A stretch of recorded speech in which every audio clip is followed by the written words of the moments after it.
Hello there folks, and today we're just going to do a little bit of an overview of the new Asteroid update.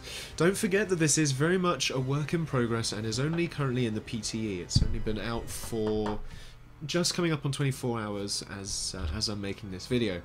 But that's enough time to give you a brief overview. So, zooming out from this quick AI game, you'll be able to see the asteroid belt in the system. If we zoom in on it, you can see what it looks like a little bit closer. Pretty cool, yes. Especially with my skybox, I think it works really well. I haven't seen it with the regular skybox, but there we go. It's an aesthetic. The asteroids themselves are not the chunks you see in the belt. They are periodically spawning very small planetoids with a unique biome. And I must admit, it does look pretty cool. Now, excuse me while I just build a little bit more power. You'll notice that there aren't any asteroids to begin with in the planet drop-down on the right. That is because the way they have been implemented is that none spawn to begin with, unless of course you may be able to determine how many spawn to begin with. That might be something they add in. But in the system editor, which I'll show you shortly, you can determine how long it is before the first asteroid spawns, and thereafter how long, give or take, it'll be until the next asteroid spawns. So again, we'll go through this when we go into the actual system editor, but it's basically so that you don't have a ton of asteroids all at once, especially considering they only require one Halley to smash each. And of course you must also be aware that planet smashing now annihilates the planet completely. There's no more crater mechanic or partial destruction mechanic. It is all complete and total destruction of the planet.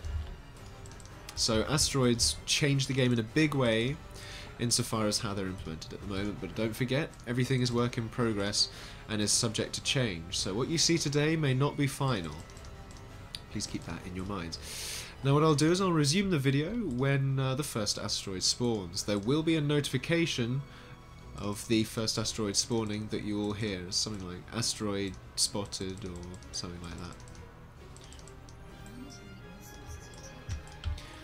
There you go. So planetary, I think I said missile, is detected. So if we zoom out, we can see now that a new orbital ring has appeared in the system overview, and down here we can see the asteroid. Alternatively, you can always, if you're having trouble locating it, you can always click on the drop down.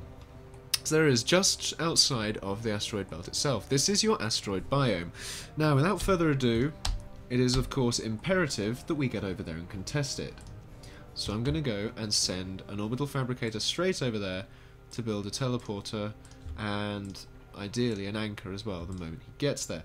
I'm already working on T2 Eco in my base, so hopefully by the time we do get there we'll be in a position to be able to put up a Halley instantly and then send it smashing into the lava planet so we can see that awesome effect. If I zoom out again, you can see that it is going to take a while to get there, but still, time is precious.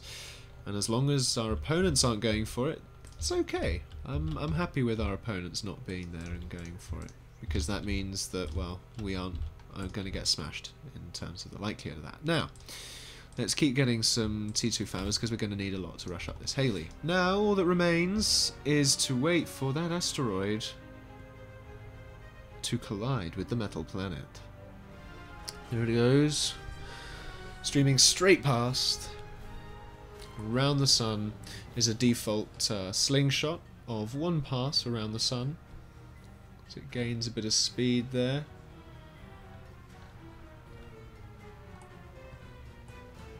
Yes, it does.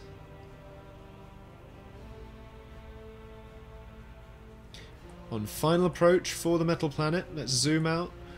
And we can see from the metal planet now,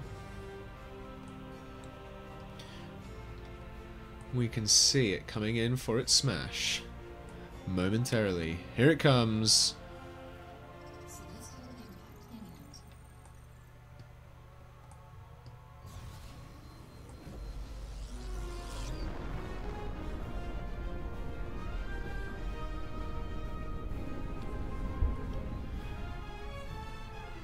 There's your new planet smash effect, folks.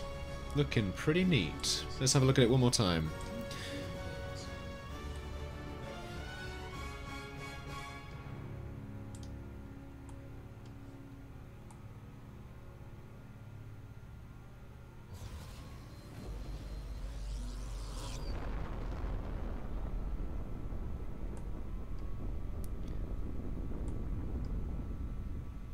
Obviously, again, don't forget work in progress, so things like the Annihilator sound effect, the Annihilator planet smash effect, those will probably be changed and edited out. Now, on to system design. When you start creating a new system in your system designer, you'll now notice that there is an asteroid belt tag at the bottom there. So to insert an asteroid belt, you simply click on that, and it creates you your asteroid belt. At the moment, I believe you can't change where that is, so it's always in a sort of stock default position, as it were. What you can also do, you'll notice to change the settings of the asteroid, you can change how many asteroids are at the start of the game, 0, 1, 2 or 3. The maximum asteroid count, so how many will spawn until they stop spawning until some have been smashed. And then also the spawn delay and the spawn variance. Obviously the spawn delay is the sort of median average time between one asteroid spawning and another asteroid spawning. So if I made this 240, that would mean that you'd wait on average about 4 minutes for between asteroid spawns.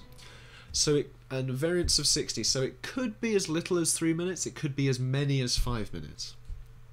And again, metal spots on asteroids is toggleable, but the number of metal spots is likely to vary again. So this yellow ring is going to be the asteroid belt, as we've already covered. But I think that pretty much covers the whole asteroid update. As far as the PTE is concerned, I'll probably do a revised edition of this in a more smooth format, as it were, once the whole update is out, and as a sort of final, as it were. But currently it's still very much work in progress. Again, it's only been out for about a day, it's only been in the hands of players for a day. If you do have PA and haven't been in the game for a while, I encourage you to have a play with this update. It changes things around a lot, because as I said, it's insta-kill for an entire planet with just one Haley if you have an asteroid. So it changes things up quite a bit in terms of team games, especially in team games. 1v1s are still very much fast-paced and over before anyone really bothers to go for an asteroid. But in team games it definitely changes things up. You can't just sit on your planet and turtle, because a single asteroid can crack you wide open. Anyway, that's me done for this video, folks. I hope it's been informative and helpful. Again, as I say, I'll do a revised edition when the update is moved to stable. But at present, that's all there is to show you.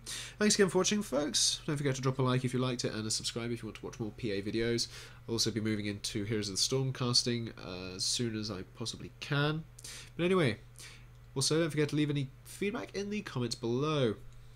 And finally, as always, have a good day. Till the next one.